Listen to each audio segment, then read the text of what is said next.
Salam, mən hər kəsi salamlayıram. Birinci dərslikdən yəqin ki, xəbəriniz oldu. O dərslik bir qədər test xarakteri daşıyırdı. Yəni, mən artıq təxmini şərhlərdən, yazılardan gördüm ki, nəyə ehtiyac var, kim nəyə öyrənmək istəyir. Ona görə bu dərslikdə bir qədər geriyə qayıtmaq istəyirəm, yəni sıfırdan. Hal-hazırda gördüyünüz kimi FL Studio proqramıdır, başqa dillə desə Fruity Loops. Yükləmə linkini mən videonun arxasının altında yerləşdirəcəm. Bundan başqa, FL Studio'nun öz verilənləri ilə istifadə eləmək bir qədər məsləhət görməzdim. Orada səslər keyfiyyətsiz və standartdır. Ondan başqa açdıq ilk proqramı. Sizdə bir qədər başqa cür görünüş olacaq. Mən burada gördüyünüz kimi bəzi şeylər dəyişmişəm. Məsələn, sizdə görünüş belə olur. Mən dəyişib bunu eləyirəm ki, real vaxt göstərsin. Düzülüş bir qədər fərqli olur. Buradan tutub bunu istənilən yerə çəkib dəyişə bilərsiniz belə və yaxud belə. Sizə necə rahatdırsa elə qoyun. Burada kick, clap və s. olur. Onlar ehtiyac duymuram mən. Ona görə onları ləğv eləmək üçün daxil oluram file, new from template, minimal, empty. Bunu qoyuram və sizdə də artıq təxminli belə bir görünüş olur. Buna o qədər də böyük önəm olmasa da, mənə belə rahatdır, ona görə belə işləyirəm. Bundan başqa sizə lazım olacaq müxtəlif one-shotlar. Məsələn, one-shot nədir? Bir səs, tək səs. Bunlara one-shot deyilir. Bunları necə mən eləmişəm ki, onlar gəlib bura düşüb. Yükləmə linklərini mən sizə altda yerləşdirəcəm. Müxtəlifdir, kifayət qədər çoxdur. Onu necə eləyək ki, gəlsin bura düşsün ki, biz rahatlıqla istifadə eləyək. Onun üçün daxil oluruq Options, File Settings. Burada hər hansı bir folder şəkillərindən birinə klik eləyirik və həmin o folder yerləşən hissəni seçirik. Məsələn, burada mən bunu seçməliyəm. OK düyməsini vuran kimi sizdə, mən artıq eləmişəm bunu, avtomatik burada açılacaqdır. Burada açılandan sonra isə rahatlıqla istifadə eləyə bilərsiniz səslərdən. İndi keçək səslərin növünə. Məsələn, baxın. Bu səslərin hamısı kick adlanır. Kick. Bu səslər xət adlanır. Head. Bu səslər snare adlanır. Gəlin sıfırdan başlayaq. Heç olmasa hərəlik bir ritm yığa bilək. Mən əsasən istifadə edirəm 80, 90, 100 arası ritm tempdən. Misal üçün, bunu sağ düyməni basmaqla da eləyə bilərik. Tutaq ki, elədik 80 və buradan azalda da bilərik. 90 tutaq ki, buradan azalda da bilərik. Tutaq ki, 88. İndi hər hansı bir istənilən buradan bir paketdən götürək. Sizdə o bilər başqa paket olsun, onun heç bir fərqi yoxdur. Yəni, əsas odur ki, səslər olsun. Misal üçün, kicklər. Seçdik, tutaq ki, kick. Bir dənə bu kick. Tutaq ki, uyğun başqa birini də seçək. Misal üçün, bu kick. Seçdik. Ritmi yığmaq üçün, hər hansı bir səsi yığmaq üçün əsasən, dramlarda belə olur. Qarşısında sadəcə bu nöqtəni qoymaq kifayətdir, kvadratı deyək, nöqtəni deyək. Və indi play bassaq hiss edəcək. Baxın, burada pattern qoymuşum. Pattern nə deməkdir? Burada səhv etmirəmsə 99-a qədər və 999-a qədər burada patternlar var. Yəni, yığılana qədər, nə qədər istəsəz yığa bilərsiniz. Birinci pattern seçirik. Burada son qolanda playlist asılır. Burada nə varsa hamısı oxunur. Pattern olanda isə ancaq bu patternda, yəni pattern 1 görürsünüz, burada qeyd olunur. Ancaq burada nə varsa oxunur. İndi play basaq. Eşitdik səsi. İndi snare qoyaq. Misal üçün bu. Misal üçün bu. Harada qoymağımızı, özünüz hiss edə bilərsiniz, türkün məsəli qoymaq deyəndə belə pis çıxır. Baxın, misal üçün ola bilər ilk dəfə siz onu burada qoyasınız. Play basanda görəcəksiniz ki, nəsə uyğun gəlmir, ritmdə deyil. Dəyişirsiniz, hiss edəcəksiniz, getdikcə öyrəşəcəksiniz.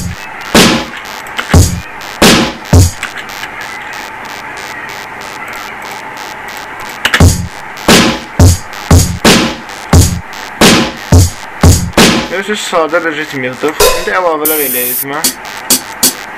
Misal üçün, head qoyuruq.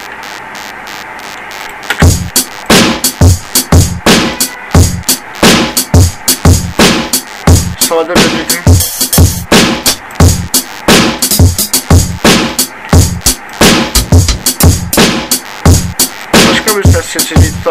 belə. Biraz sağ qulaq edirik bu, yəni sağa sola çəkir səsi. Biraz bunu sağa çəkdik, sola çəkdik daha doğrusu, biraz bunu sağa çəkdik. Səsləmə bir qədər fərqli verdi. Bu hər kanalın səsini qaldırıb endirmək üçündür. Misal üçün yığdıq. Hamısını qeyd edirik.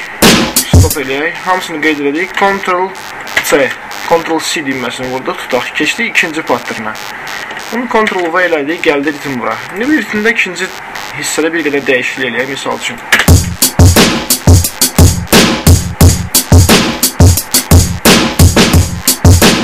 İndi bunları necə eləyək ki, bir yerdə oxusun. Keçidirik song hissəsinə. Buradan playlist açırıq. Seçirik pattern 1. Burada düzdük. Başlayırıq düzməyə. Burada linki line olsun ki, normal düzülüş geçsin sizdə. İkinci, üçüncü tutaq ki. Hamısı birincidən qoyduq. Sonra keçdik 2-yə. Sonra Ctrl düyməsini sıxıb, bunların hamısını qeyd edə bilərik. Ctrl düyməsini sıxırsınız və mışqa ilə qeyd edirsiniz. Shift basıb saxlayıb, sağa çəkməklə həmin qeyd edəcəyinizi kopya eləmiş olursunuz. Bunu təkrar eləyə bilərik ki, ritim eyni geçsin. İndi son hissəsini qoymuşuq, dinləyək.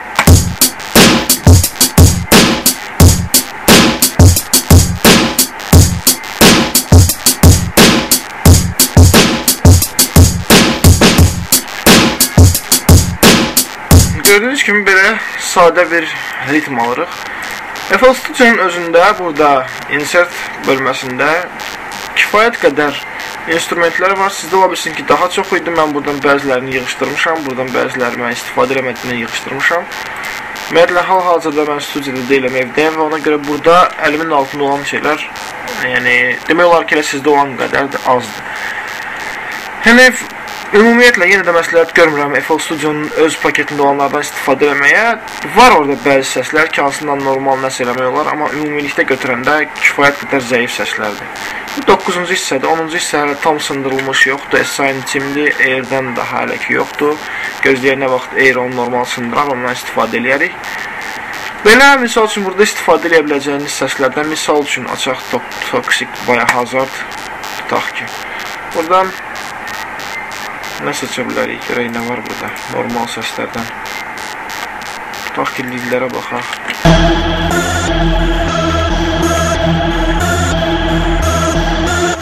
Hal-hazırda, yəni siz yəqin ki, fikirləşirsiniz ki, bu necə eləyir, nə ilə eləyir ki, burada səslənir. Mən adi klaviatura ilə işləyirəm hal-hazırda. MIDI klaviaturam yenə də studiyadadır. Adi klaviatura ilə işləyə bilərsiniz. Görürsünüz, burada typing, burada indi diqqət yetirərsiniz, oxuyun. Typing keyboard to piano keyboard. Bunu ləğv eləsəm, məndə heç nə olmayacaq. Amma buna bir işığı yandırırıq və artıq sizin adi klaviaturanız piano funksiyasını yerinə yetirir. Yəni, MIDI klaviatura funksiyasını yerinə yetirir. İstənilən notu ifa eləyə bilərsiniz. Keçədək bunu üçüncüyə. Misal üçün, hələ ritim bıraxaq, üstündə nə isə əlimizlə belə ifa eləyə, belə pis çıxmasın. Sonra artıq əgər nəsə uyğun bir şey tapsaq, onu yığaq.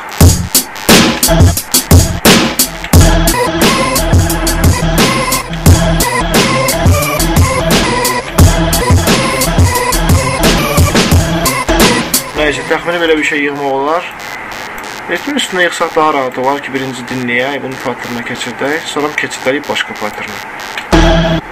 Misal üçün.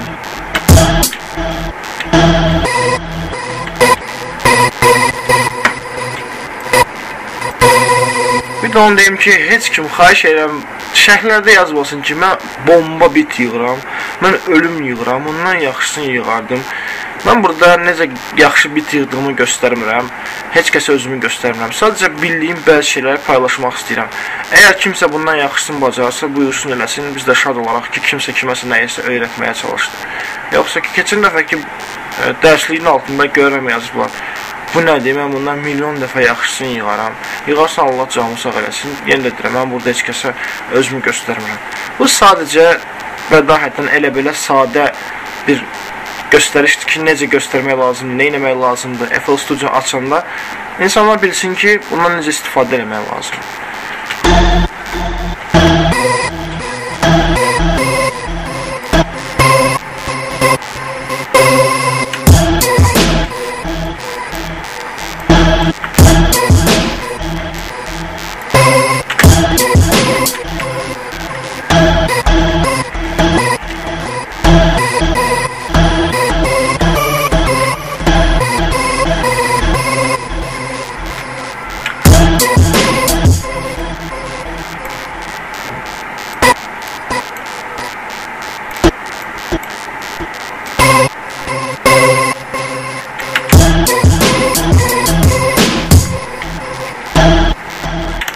Yenə Ctrl düyməsini saxlayıb, qeyd edib, sonra Shift-lə çəkə bilərik bir daha qabağa.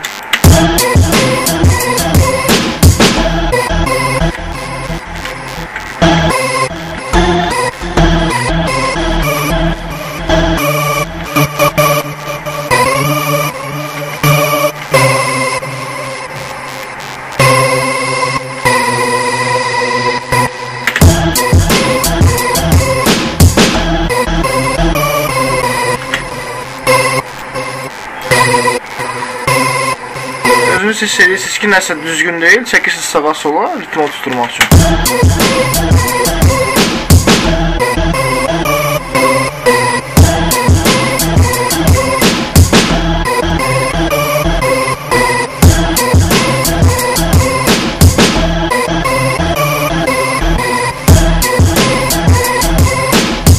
Bunu belə də bilərik ki, burada ritmi tam geçsin axıra qədər. Bunu burada yığdıq, bu belə olmalı deyil. Bunu buradan Ctrl-X ilə kəsirik. Keçidik misal üçün 3-cü pattern'a, Ctrl-V yapışdırdıq. İndi artıq burada 3-cü pattern'ı qeyd edib, bura növbəti bir şey qoya bilər. Yəni burada da bir fərqi yoxdur, siz bunu track 4-də də qoya bilərsiniz. Sadəcə əsas odur ki, qarışdırmayasınız, nə hardadır, necədir. İndi sonuna keçirdib qulaq asa bilərik.